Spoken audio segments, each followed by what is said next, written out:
The Pittsburgh Steelers are off to an incredible start this season, sitting at 3-0 with a brand new offensive system. They look great, but it's their defense that's causing nightmares for offensive coordinators across the league. Teams just don't know how to crack this defense right now. In this game, there was a moment of concern when they lost Alex Highsmith, but the Steelers didn't panic. Why? Because Nick Herbig stepped in. He's arguably one of the best backup edge rushers in the NFL. On almost any other team, he'd be starting on day one. The future in Pittsburgh looks really promising with talent like this. Now let's watch Herbig go up against one of the best tackles in football, Rashawn Slater.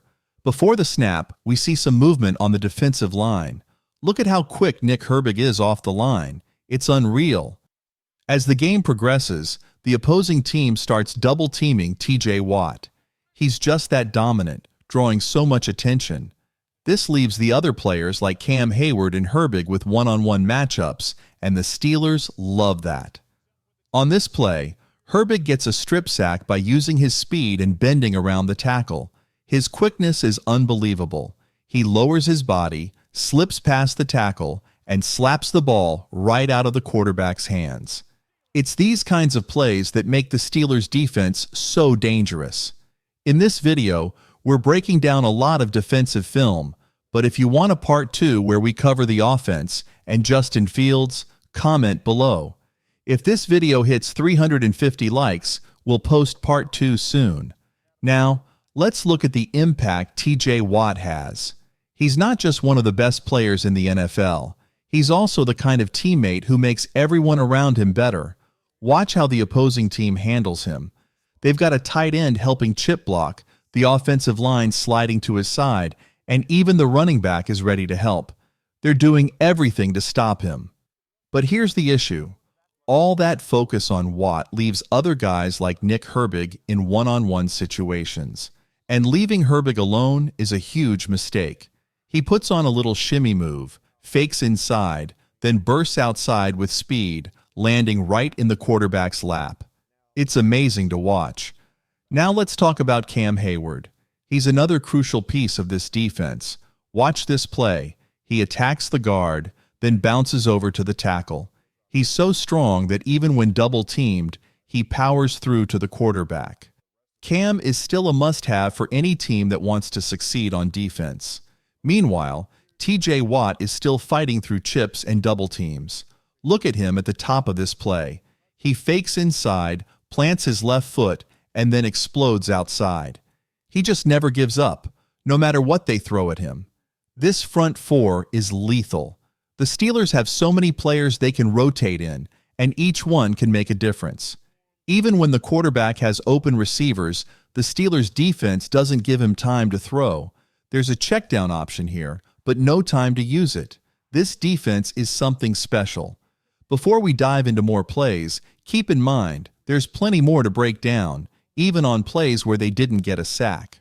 Despite not always getting sacks, the Steelers are still putting constant pressure on the quarterback, just like in this play. Before we dive deeper, do me a quick favor. As I mentioned earlier, if this video gets over 350 likes, I'll drop part 2 where we break down the offense and how Justin Fields looked in this game. And hey, if you're new to the channel, make sure to subscribe. It's free, and we'll be covering the Steelers all season long. Every game, every player, both offense and defense. Whatever you want to see, just drop a comment below, and we've got you covered. Also, let me know in the comments, does this Steelers defense remind you of the classic Steelers teams, or does it have a new vibe? I'm curious about your thoughts. Now back to Nick Herbig. He doesn't get a sack here, but he dominates the left tackle, who's actually a solid player. Look at Herbig just pushing him back 4 or 5 yards. There's a clear size difference between Herbig and the tackle, but Herbig's strength is off the charts. He forces the quarterback to throw the ball earlier than he wanted to, and the Steelers' defense only allows a short 3-yard gain, thanks to Beanie Bishop and Minka Fitzpatrick quickly shutting it down. This team is just fun to watch. Moving on to one of my favorite plays, let's talk about the Steelers' strategy. They love to load up the right side of the line, which tricks the quarterback into thinking he needs to shift protection to the left and keep his running back in to protect the middle. Why? because if the Steelers send pressure up the middle, the offense is in big trouble. But what happens is exactly what the Steelers want: one-on-one coverage for TJ Watt on the left. And I don't care who you are, whether you've got Joe Thomas or Trent Williams, you do not want to be one-on-one with TJ Watt. You're getting sacked. In this play, the running back starts on the right, acting like he's going to chip block. But when the defense shows pressure from that side, the running back shifts over to the middle. The Steelers then drop a defender back into coverage, and it all plays out perfectly. One-on-one, TJ Watt versus the rookie tackle. The rookie's been good, but he gets absolutely crushed on this play. Watch it again in full. It's brilliant. The Steelers stack the right side, faking heavy pressure, and the offense falls for it. They've got so many ways to disguise their defense, sending players into coverage or blitzing from unexpected spots. It's almost impossible to figure out what they're doing, and that's what makes this defense so dangerous. Before we move on, let me quickly tell you about something awesome. The NFL season is back, and with Underdog Fantasy, you can win big prizes every day. It makes watching sports even more exciting. Whether it's betting on rookie quarterbacks, passing touchdowns, or other stats, you've got tons of options. And if you use my code in the description, they'll match your first deposit by 50%. So if you put in $1,000, they'll give you $500 for free. Plus, today, they had a special on Dak Prescott, needing only half a yard. It was literally the easiest money I've ever won. Go check it out, and you can compete in drafts for prizes as big as $150,000 or smaller ones if you want. It's a lot of fun, and it makes every game way more exciting. All right, let's get back to the game.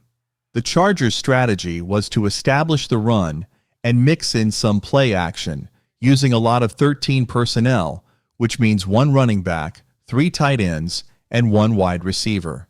They load up the front and try to power through with the run game. But against the Steelers' front, that's not going to work. The Steelers lined up in an odd front, with 3 down linemen, 2 edge rushers, and linebackers ready to pounce. You do not want to mess with this defensive front. Let's take a look at how they shut it down in this play. Now let's break down this next play.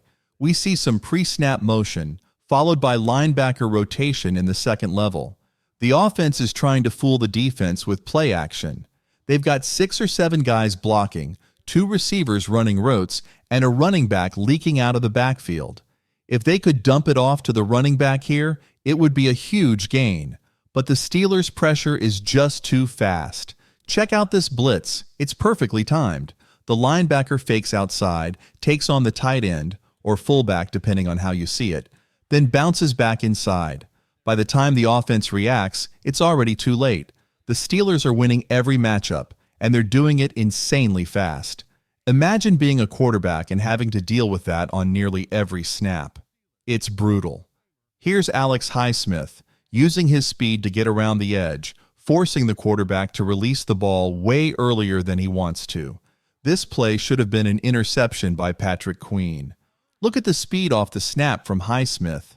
Elite stuff. Queen did a great job reading the quarterback's eyes, and it was so close to being a game-changing pick. How do you deal with a defense like this? They're only going to get stronger as the season goes on. I also want to give a shout-out to this guy, Tay Crowder. He didn't have any highlight reel plays, but he's playing his role perfectly. You can see the potential in him. Look at how quickly he gets to his zone in this coverage. It's actually a Tampa 2 look, but when you see the rotation, it's just beautiful. The disguise is perfect. The flat defender moves out wide, the hook curl players drop into their zones, and everything is executed so smoothly. Wait, actually, this might be a cover 3. Let's look again. Yeah, it's a cover 3. You've got 2 hook curls, flats on the outside, and Patrick Queen covering the middle. Either way, the way they rotate Crowder from one side of the field to the flat is a thing of beauty. This is elite defense. Now, let's fast forward to a Hail Mary situation. Imagine getting this much pressure on a quarterback during a Hail Mary attempt. Nick Herbig is just unreal. I can't say enough good things about him. He needs to be a starter. No disrespect to Alex Highsmith. He's great. But Herbig is a beast. Watch him here. He rips through the tackle's hands, gets low, and uses his speed to blow past the block. He forces the quarterback to feel uncomfortable in the pocket, and that kind of pressure sticks with a QB throughout the entire game. You might not see it, but mentally, the quarterback's thinking, how do I get the ball out in under 1.7 seconds? That's tough to handle. For the Steelers' opponents, this is just the reality they'll face all season. With that said, I'm going to wrap this video up here. We've covered a lot, and I don't want to drag this into a 20-minute breakdown. If you want part 2, let me know in the comments below.